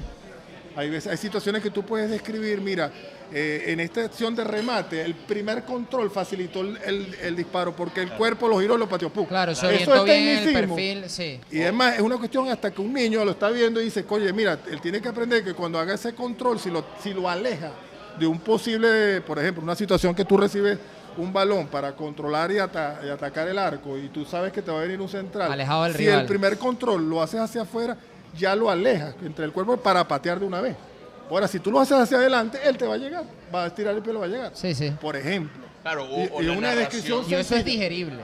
A pesar de que sea un conocimiento que la persona Claro. que escucha ni lo había Es que, considerado. no, es que aquí nadie. Es que, mira, si algo yo detesto es hablar en esos términos. Porque, escúchame, uno le habla a jugadores. Es que ¿Entiendes? partamos de ahí. Es que ni el propio jugador a veces lo entiende. O sea, no agarra el mensaje cuando tú le hablas con más Porque no tecnicismo. tiene por qué entenderlo. Mira, en estos días, yo tengo, bueno, sabes que parte de mis meses lo vivo en Europa y otro vez aquí. Tenemos amigos entrenadores. En estos días estaba hablando un amigo de Noruega y yo le decía a un entrenador, pero es que ¿por qué el jugador tiene que entender el juego como lo entiende el entrenador y manejar algunas cosas que las tenemos que manejar nosotros? Para ellos el juego es otra cosa y para nosotros debe ser otra. Nosotros tenemos que hacer que ellos jueguen el juego, pero ellos son los que lo tienen que jugar. Entonces cuando tú lo quieres llenar de algunas, que es lo que yo veo que sucede hoy día con los entrenadores modernos, que se alimentan de cuestiones, me parece muy bien, pero eso te debe servir a ti para detectar, manejar situaciones, tener algún tecnicismo para tú analizar y después en 4 cositas poner, fíjate, ¿qué hacen los grandes, qué hacemos los equipos? Yo en todos lados, yo creo que lo hacemos aquí también. Nosotros ocupamos horas de análisis de video, pero al futbolista yo no creo que le llevemos más de 8 o 10 minutos. Claro, un compilado. Claro, no lo saturas. Claro, Es un no, es que lo comprimido. hacemos todo, no es que lo haga yo, lo hace todo, porque eso es así. No digo el técnico Claro, no lo sí, satura. bueno, no, es que tú no tienes por qué, a ver, ¿cómo decir tú? Pretender que el jugador entienda el juego como lo tiene que entender el jugador y llenarse de conceptos y cuestiones, zonas 4, zonas verdes, si es lo que quiere jugar y él va a resolver. Y además te voy a decir una cosa, si alguna riqueza tiene un jugador es su autonomía y la autonomía se trabaja, se gestiona. La autonomía para tomar decisiones en la cancha. Un jugador, cuanto más le limite su autonomía, más inservible es. Bueno, es lo que decían, por ejemplo, de jugadores como Soteldo, que de repente hay técnicos que ese tipo de jugador tan desequilibrante tiene que seguir una pauta de 2, 3 toques, control y pase, control y pase, control y pase, y muchas veces no termina desarrollando las virtudes que tiene para aprovecharla en función del equipo, ¿no? Yo pienso que cuando tú tienes un jugador así con esa característica, la pelea, por decirlo así, que tú vas a tener siempre con él, es que él entienda que hay veces que hay que convertir jugadas individuales en cosas que favorezcan al equipo. Claro, una buena toma de decisiones sin eliminar sus virtudes y sus Exacto. características. Y a veces, pues, obviamente, el jugador que tiene esa potencialidad, y tú te vas a debatir de eso, entre que a veces se excede en una cosa y a veces no. O sea, lo que no puedes jugar por él. Y eso es un compromiso en las tomas de decisiones que él lo va a entender, porque si hay otras opciones y él siempre quiere tomar una individual, pues, obviamente los primeros que le van a decir, mira, son los propios compañeros. Claro. En un caso de que un jugador sea así. Pero yo creo que te lo vuelvo a decir, a la medida que tú le reduzcas la autonomía al jugador, lo haces inservible. Yo siempre le digo a mis jugadores, y le digo esto siempre así, cuando tengo jugadores, mi equipo, le digo, le voy a decir algo, pero a ver si me entiende, ¿no? Porque el que el malentienda va a tener problemas. Yo digo, hay 2 tipos de jugadores inservibles. Aquel que hace todo lo que dice el técnico y aquel que hace nada de lo que dice el técnico. Claro. Entonces, cuando tú tienes jugadores enfrente, te dicen, ¿cómo es esto? ¿O hago o no hago? Es una manera de decir, yo te voy a dar una autonomía. Resuelve y yo veré. Te diré, esto sí. Se ha perdido hoy la autonomía, es decir, Claro. un poco en la línea de lo que dice Hernán, ¿usted cree que hay alguna dirección en la que está avanzando el fútbol moderno que a usted personalmente no le guste. No, espérate. La autonomía se pierde desde el momento, en muchos casos, que el jugador siente el temor a equivocarse por el cuestionamiento, por las presiones que pueda tener. Entonces, te lo digo porque yo he tenido jugadores profesionales desde hace 20 años. Yo he visto los jugadores que yo tenía hace 20 años, a los que tengo ahorita, yo veo, oye, pero este le gusta hacer lo más cómodo, lo más fácil. No se compromete más allá. Porque bueno, tú le ves que, como toda la vida, eres más cuestionado. Tú te equivocas ahorita y te quieren... Estás más expuesto. Bueno, estás más expuesto y más cuestionado. Te liquidan. Entonces, esos grados de exposición hacen que el fútbol, el jugador, pues, esa autonomía que tú se la puedes otorgar, ellos a veces no la quieren tener en su totalidad. El error y el equivocarse es la mejor herramienta para progresar en algo. ¿Sí? Nosotros... fíjate, el fútbol anteriormente se concibió, o se analizó, o se visualizó en base a los errores. O sea, tú hacías análisis del fútbol en base a los errores. El gran cambio de paradigma del fútbol viene a partir de dos cosas. Primero, que anteriormente la primera parte dice, yo veo toda función del error. En función del error, yo comienzo a teorizar sobre el fútbol, sobre algunos aspectos que voy a hacer para corregir en situaciones concretas, individuales, colectivas, y aparece ese tipo de cosas. Okay. Lo segundo es que eso nos llevaba a tener un sentimiento de protección a las porterías. Entonces nosotros priorizamos proteger más, que no nos hicieran goles, proteger nuestros espacios. Tú te pones a ver el fútbol de los 90, por ahí 2000, eran prácticamente eso. Y el error bastante satanizado, de alguna manera. De hace unos 10 años para atrás, el cambio de paradigma cuando algunos entrenadores te dicen, bueno, pero ven acá, vamos a poner el foco en la pelota y vamos a arriesgarnos. Y vamos ahora, por eso es que ahorita los análisis modernos de fútbol que tienen que ver en los partidos ya no son como los de antes. O sea, tienen otra forma de entenderse, porque lo hacemos alrededor de tener la pelota. Entonces ahorita la pelota es el motor, es el motivo. Entonces, ahorita es el eje de todo. Claro, entonces comienzan las salidas desde atrás, yo ahora quiero presionar para tenerla más rápido, porque la quiero tener yo. Fíjate, ya no priorizamos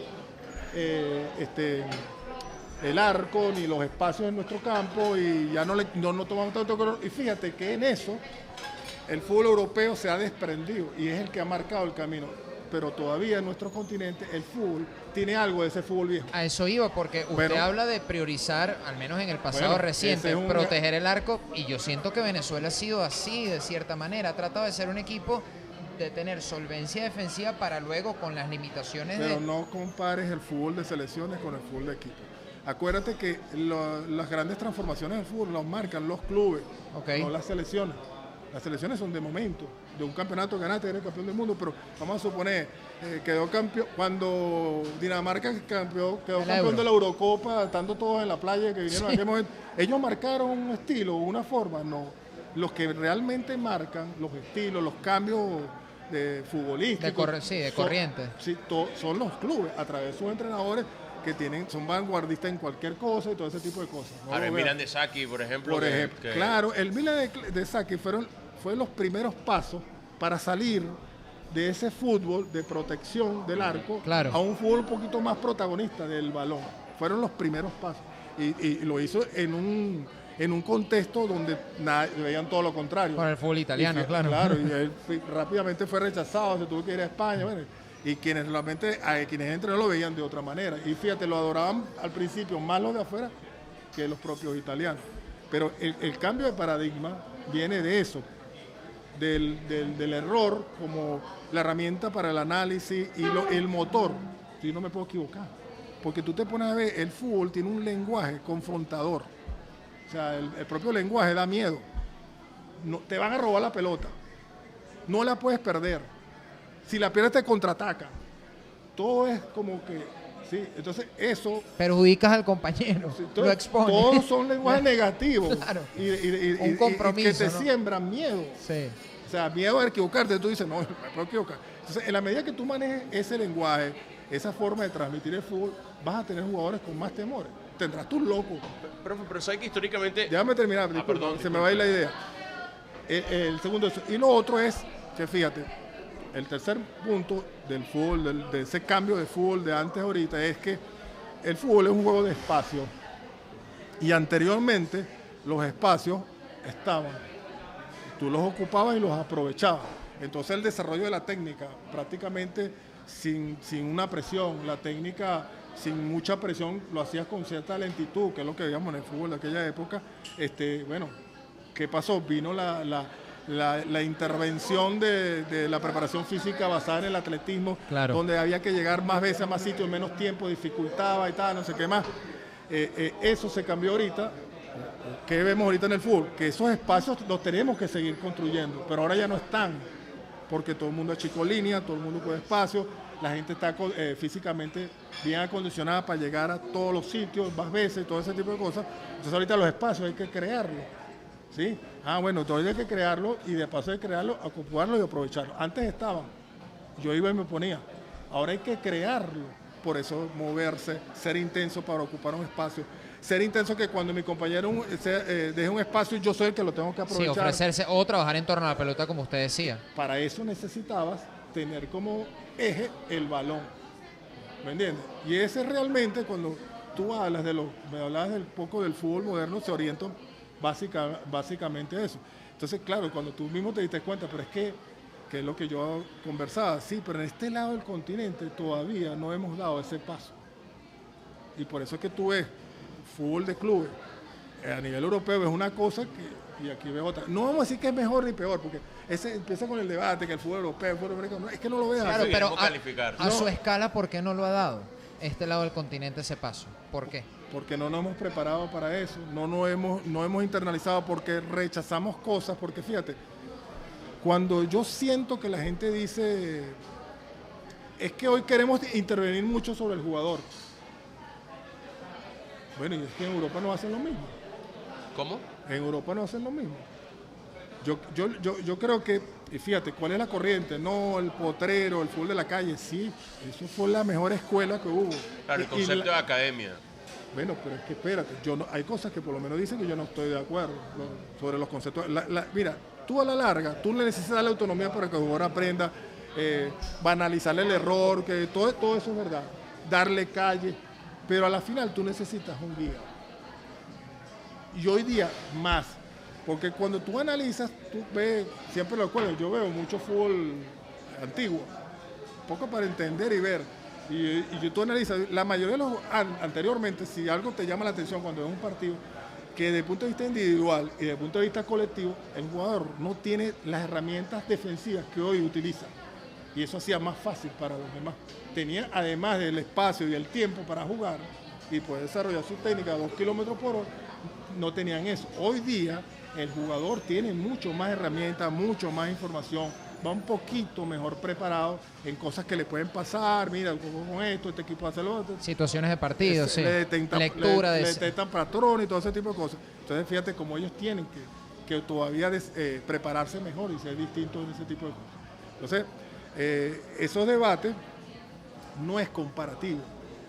O sea, cuando a ti te dicen quién es mejor Pelé o Maradona, otro, no, yo creo que las cosas no se comparan. Las cosas hay que analizarlas como se sucedieron. Y en el contexto en el que no son los mismos. Claro. O sea, el fútbol de antes este fútbol sucede al anterior. ¿Cómo sucedió? ¿Qué se hizo? Y a este fútbol lo va a suceder otro. Pero no lo veamos desde el punto de vista de la discusión, que aquel era mejor, aquí se jugaba mejor, aquel era mejor. Bueno, no es la forma como me gusta. Vamos a analizarlo cómo era y cómo puede ser. Profe, continuamente, cuando narro los partidos, me fijo mucho en lo que hace el entrenador. Independientemente si lo hago en Venezuela o sea, con el fútbol de clubes o el fútbol de sí, selecciones, vale, claro. como no vale. Profesor, por favor. Tú me dijiste que hablábamos mucho. O el fútbol de selecciones. Y una de las cosas que por lo menos le veo más a Bocha Batista era el tema, profe, de adelantar la línea. No le gusta que la línea se quede muy atrás. O sea, evitar tirarse muy atrás. Y tradicionalmente o históricamente Venezuela ha tenido algo que, como por instinto, como modo de protegerse, bueno... Sí, como instinto de supervivencia. Se concentra mucho más cerca de su área para, bueno, a partir de ahí, defenderse con todo. Y yo veo que continuamente una de las correcciones que trata de hacer siempre Bocha Batista es esa. ¿Cómo lo ve? Porque es un concepto que creo que en varias tertulias lo hemos repasado, ¿no? Una de las cosas muy buenas que yo le veo a esta selección es que juega juntos, o sea, Chicago Bahía en sus líneas, donde decide defender. Mira, a veces tú te tienes que defender en un sector medio del campo, como a veces te tienes que defender bajo, pero si estás junto te vas a defender mejor. El problema es saber defenderse donde estás. Claro, lo que no en bloque bajo no es sinónimo de sufrimiento, todo el no tiempo. necesariamente. Si lo puedes haces tener bien. un control, pero el problema es saber defender. Claro. Y el defender, que es un acto colectivo, ¿me entiendes? Donde se implican. No es nada más los defensores, son todos. Es un acto, que el defender es un acto colectivo. Tú necesitas de alguna manera estrechar tus líneas. Eso lo hace mucho más fácil, obviamente. Y el hecho de que esas líneas, cuando se pueden adelantar, a veces el jugador le cuesta porque los instintos lo hace. Porque date cuenta de algo, cuando tú analizas a nuestros jugadores de selecciones, que son nuestros jugadores élite, en los equipos donde ellos juegan, normalmente juegan en equipos que son muy atacados, la gran parte de ellos. Entonces se acostumbran a defenderse en bloque bajo. Y eso, acuérdate que ellos tienen un estímulo que lo tienen durante 9 meses. Vienen una semana aquí y tú le tienes que cambiar ese estímulo. Sí, claro. Es difícil. Y por eso tienes que estar ahí interviniendo, atento, recordando. De hecho, no sé, profesor, coincide, ¿no? Pero Venezuela, a mí me ha parecido que ha jugado, eso es uno de los aspectos. Uno de los aspectos, no me gusta hablar del fútbol, o sea, partirlo lo defensivo y lo ofensivo. Claro. Como si fuera el fútbol americano. Sí, el claro, equipo ataque, el equipo pero defensa. Venezuela, cuando no tiene la pelota, hace cosas muy buenas para tratar de evitar que el equipo rival tenga éxito. Más allá que ha concedido algunas ocasiones, más allá que aquel gol contra Colombia, que fue una jugada, según mi punto de vista, lamentablemente empezando el segundo tiempo, de desconcentración total. Hubo una sucesión de desconcentraciones que terminaron en error. Porque en el fútbol los errores siempre van a estar. El problema es que cada quien señala uno. No fue este que no apretó, no fue el otro que no llegó. No, a veces el rival los capitaliza como el gol de Colombia y otras veces no, e inmediatamente caen en el olvido. Bueno, ahí es donde está el análisis. Si tú lo haces en función de los errores, ¿ves? Como nosotros estamos acostumbrados a analizar en función del error. Y el partido no se puede analizar en función del error. Yo creo que hay que analizarlo en función de estructuras. Unas estructuras determinadas por lo que es el centro del juego, que es la pelota. Hay estructuras más cercanas, un poquito más de apoyo, otras más lejanas y ese tipo de cooperación y todo ese tipo de cosas, que es lo que tú debes analizar. En esta situación, lo que pasó aquí se pudo haber corregido con un movimiento desde acá, por ejemplo. Entonces el análisis no viene así. Entonces dice, bueno, es que la perdió. Sí, pero la perdió, pero perdiéndole y todo, hizo algo, ¿me entiendes? Que no debió haber hecho. Y mira que está bien lejos de la pelota, ¿verdad? Sí, no, ninguno de los compañeros se ofreció como línea de pase y la perdió porque no tenía con quién descargar. Muchas cosas, por eso te estoy diciendo, pero como nosotros tenemos la concepción de analizar en función del error, ¿me entiendes? Nos perdemos algo muy importante, y te estoy hablando de la pelota siempre, ¿me entiendes? Y eso es un paso que han dado en ese fútbol de Europa, que tienen muchas cosas, que yo no digo que lo hagan mejor o peor, pero porque te lo vuelvo a decir. Mira, tú sabes que me gusta ver a mí los partidos de Copa Libertadores. Es que a mí me encanta, son únicos. Después, si tú los quieres analizar, su riqueza táctica, es otro tema. Pero son partidos únicos. Porque tienen unos componentes que, por ejemplo, no lo tienes en la Premier, que tiene otros. O sea, no se trata de hablar si uno es bueno o otro es malo, ¿sí? Y yo nunca veo a los europeos hablando de nuestro fútbol comparativamente. Nosotros sí hablamos de ellos comparativamente. Bueno, pues son una referencia inevitable. Pero volvemos a la de las referencias. Tú no puedes construir referencias cuando esa es muy lejana. Irreales. Y poco alcanzable. Sí, por eso. Uno de los problemas de nosotros en el fútbol es que nuestras referencias las construimos en base a lo muy lejano.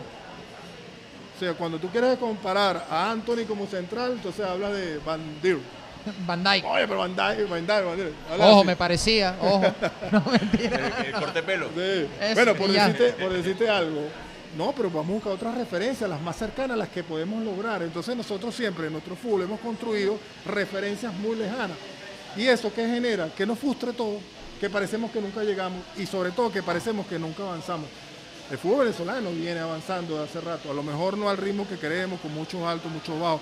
Creo que había unas situaciones extra deportivas que han afectado los últimos años. Bueno, se comienza otra gestión dirigencial que le empieza a dar estabilidad, bueno, perfecto, empieza otro camino, hay que seguir apoyando, hay que seguir dándole a ver cómo va esto, ¿me entiendes? Pero realmente nosotros hemos tenido algunos crecimientos y ponerlo en la discusión de nuestro fútbol en esos términos es injusto, porque aquí se han logrado cosas pequeñitas, pero se han logrado y con muchísimo esfuerzo. Y cuando Venezuela empata en Brasil, tú no sabes ni lo difícil que es empatar en Brasil. Y ganarle 3 veces al otro, y cuando te toca perder a veces 1-0, es difícil. Y cuando hablas de selecciones sub-17, sub-20, es dificilísimo. Todo nos cuesta. Porque te vuelvo a decir, las realidades marcan tu progresión. Lo que pasa es que generalmente nosotros hacemos una relación de expectativas y realidades que está totalmente distorsionada. Siempre desfasada. Claro, están totalmente. Es decir, cuando eso sucede, se genera la frustración y el señalamiento. Que volvemos al punto inicial de la conversación, ahí es donde cuerpo técnico y jugadores tienen que estar muy claros de expectativa y realidad. Ellos son los primeros que la van a pagar. Claro, la gente la empieza a agarrar con ellos y es injusto. O sea, cuando las expectativas y las realidades no coinciden porque no son así, los primeros que la sufren son los entrenadores y los jugadores, porque son los señalados. Sí. ¿Me entiendes? Sí. Para ir cerrando, profe. Sí, puedo decir. Para que usted se vaya tranquilo y su No, señora no. no tenga problema. ¿Qué diagnóstico, tal vez con un poquito más de detalle y profundidad, porque yo creo que a cuentagotas lo ha venido diciendo, hace usted del fútbol venezolano hoy en día, pero como un todo? No le estoy hablando a nivel de clubes, no le estoy hablando solo de la selección. El fútbol en Venezuela, con los pasos que ha dado, con las cosas que tiene por mejorar, con la experiencia que tiene usted dilatadísima, ¿cómo lo ve hoy en día? Se acomodó en la silla antes de responder. Eso es como... Es una pregunta muy difícil de contestar porque tiene Muchas aristas, me muchos imagino. componentes. Pero hay una cosa clara, el fútbol venezolano necesita mejorarse. Eso es lo primero. Segundo, el fútbol venezolano necesita debate y discusión, pero no el debate y la discusión que pretenden instalar o valoran el debate y la discusión que se instala en las redes, en medios. No, el debate y la discusión. Pero hay. Eso tiene que existir, pero ese no puede ser. Pero pregunto si hay, porque Bueno, realmente no te lo pones hay. a ver, no hay bueno, tanto. Bueno, lo poco que hay, no lo lleves allí. El fútbol venezolano, como segundo, necesita debate y discusión. ¿Para qué? Cónchale, pero para que tú realmente diagnostiques tu realidad. Nosotros, hay cosas ¿por qué a veces sufrimos cosas que no nos esperamos? Porque hay realidades que a la larga nos van a destapar. Porque las tenemos. ¿Me entiendes? Las tenemos. Por ejemplo, la formación del futbolista, la formación del entrenador, son claves para realmente fortalecer el camino que tú puedas iniciar. Que sea sostenible.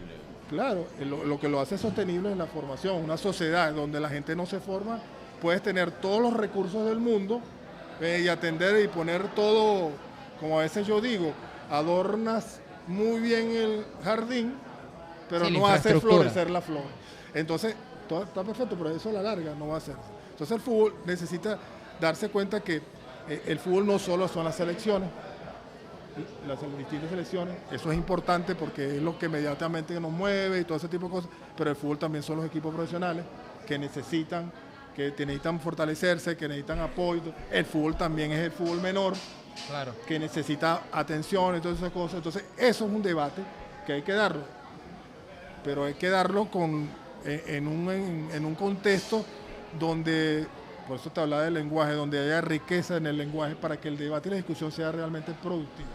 Entonces tiene que haber conocimiento, tiene que haber conocimiento sobre todo de las realidades, porque nosotros ¿qué estamos haciendo? Mira, vamos a buscar un asesor de Finlandia, pero espérate, él te puede decir algo, pero desconoce lo más importante a la hora de asesorar, que es el contexto. Si tú no conoces el contexto,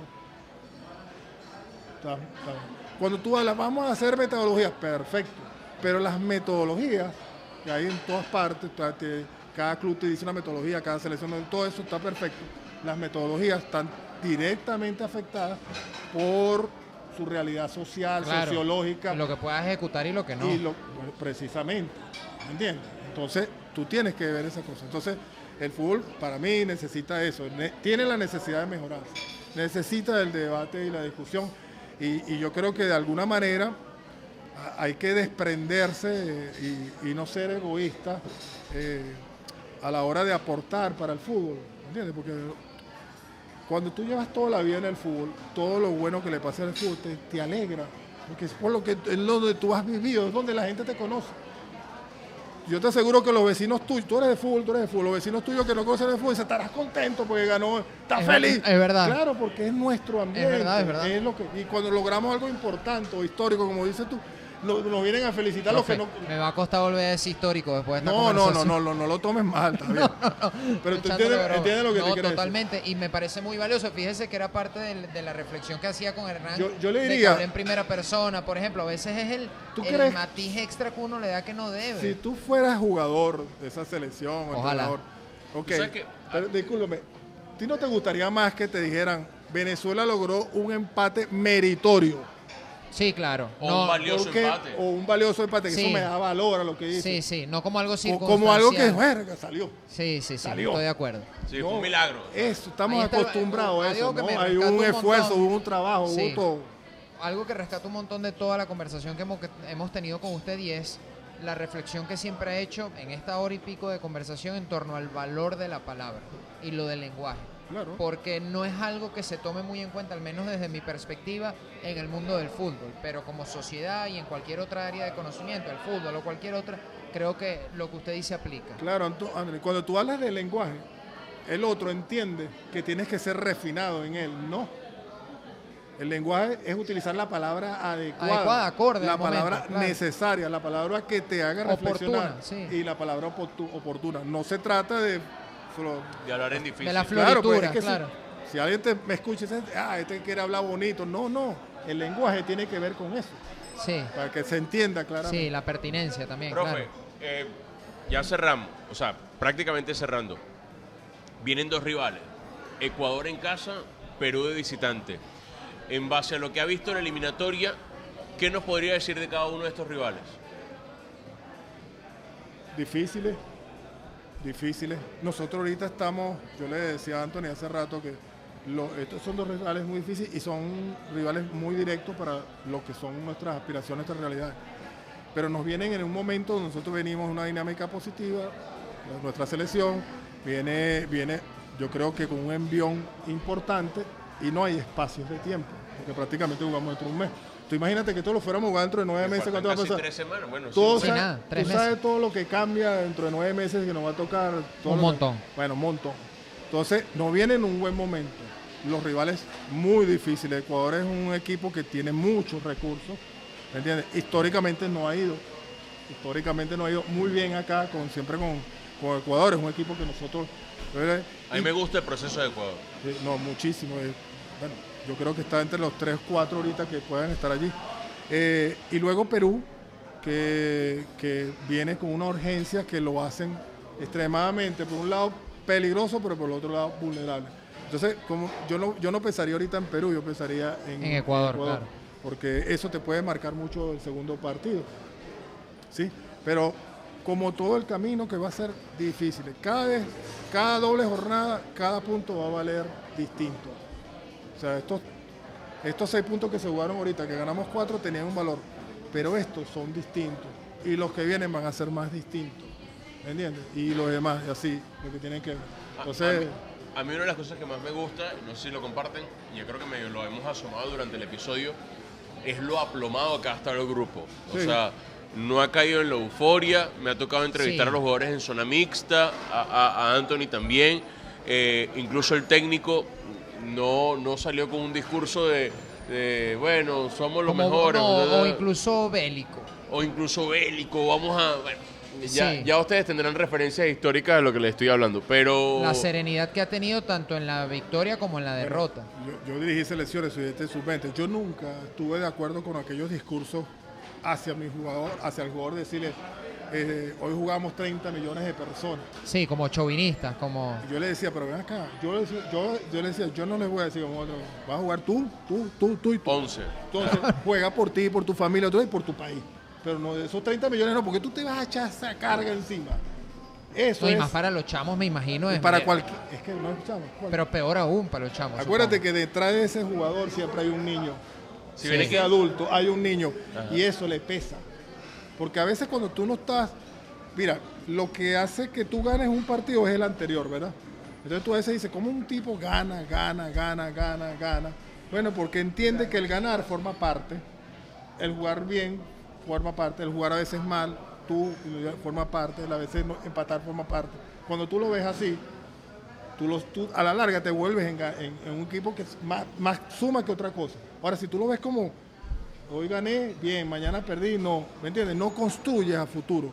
Esto es un proceso clasificatorio de 18 partidos que de alguna manera tú necesitas que lo que pasó contra Colombia va a tener que ver con lo que va a pasar contra Ecuador. Sí. Tienes que entenderlo de esa manera. Y lo que tú dices se le nota, y eso es una construcción, debe ser una construcción interna del discurso en cuanto a los intereses, a los objetivos, y además que ellos mismos lo han vivido. Y ellos saben que el fútbol se trata de dinámicas positivas y dinámicas no tan positivas. Y saben que no hay que ser ni eufórico ni pesimista. Dicen que el estado ideal del ser humano es la serenidad. Bueno, la serenidad te permite, mira, cuando vas muy rápido, te pierdes de lo más importante, de lo que realmente es sustancial. Por eso que el reflexionar sobre la palabra, sobre lo que se dice, la pausa, es importante. En la pausa está todo. Profe, gracias. Una conversación muy nutritiva, extensa, pero hemos aprendido también por las buenas que este espacio es para eso. Ojalá pueda venir en futuras oportunidades para volver a hablar de nuestra selección, agradeciéndole un montón estar aquí con nosotros. Y bueno, ojalá que en noviembre tengamos noticias positivas otra vez de los resultados de la Vinotinto. Y gracias, profe. No te obsesiones, tranquilo. No, tranquilo. Ya quiere que llegue noviembre. Hoy sí, la verdad que sí. Bueno, pero tranquilo, va a llegar. A lo no te bueno preocupes. la gente se acostumbra rápido, profe. Bueno. Claro, uno quiere que, sobre todo Además, por el eso viene momento. mismito, eso Eso ya en está 2 o ahí. 3 semanas. Eso Pero bueno, ya está gracias ahí. a todos por ver este episodio, por acompañarnos en Día de Juego aquí en Gran Horizonte, recibiendo buena atención el agüita del profe. Profe, Ahorita ¿cómo- vamos a ¿qué comernos tal huele algo. en Gran Horizonte? Muy bien, está muy hermoso el sitio, de verdad. Sí. Había estado hace tiempo cuando no era así. Ajá. Ah, cuando hacía After Office. ¿Ah? Sí, cuando éramos todos pata No, caliente. sí. No, pero ahora sí, muy bonito está, lo remodelaron, Muy bueno, recuerden, muy bueno. comida Cuando hacía criolla. After Office y las palabras se iban solas. Exactamente. Recomendable, la verdad que sí está bueno. Qué bueno, qué bueno. Comida criolla, desayunos, cortes internacionales, todo lo que ustedes quieren aquí en el restaurante Gran Horizonte. Recuerden darle like, suscribirse a nuestro canal de YouTube, seguirnos en Instagram, @el día de juego, y compartir el video, el análisis si les gustó, preparándonos entonces para los próximos partidos de la Que selección comenten, nacional. que Y que comenten. comenten, claro, que comenten, que le den like, que nos sigan, que se suscriban. Muy importante suscribirse. Si se suscriben, nos ayudan de manera directa a seguir creciendo y humildemente seguir ofreciéndoles buen ¿Te contenido. decimos de una vez lo que vamos a hacer el próximo fin de semana aquí? Sí, hay que decirlo, claro. El 28 de este mes de octubre, por si acaso. Voy a decir que usted escuche este capítulo 3 meses más tarde. 28 de octubre vamos a estar en el restaurante Gran Horizonte transmitiendo en vivo el clásico entre Barcelona y Real Madrid. Así que vénganse. Es tempranito, venga a desayunar. El partido es a las 10:15 de la mañana. Ok. Vamos a estar aquí desde las 9:30 con una pequeña antesala, compartiendo con la gente, incorporándolos al análisis, Y será a toda la interactivo. conversación. Será interactivo y probablemente estemos sentados en esta misma mesa con el televisor que ustedes no ven en cámara, pero que tenemos aquí enfrente para narrar y comentar ese clásico del fútbol español, Barcelona y Real Madrid. Ya lo saben, el sábado 28 de octubre, ¿Dónde 9:30 de queda? la mañana. Facilito. Si estás en Caracas, Centro Comercial San Ignacio, media cuadra más adelante, a mano izquierda, ahí vas a ver el cochinito. logo, el cochinito ahí, color morado. Ya saben, Restaurante Gran Horizonte. Gracias a todos. Esto es Día de Juego. Chao.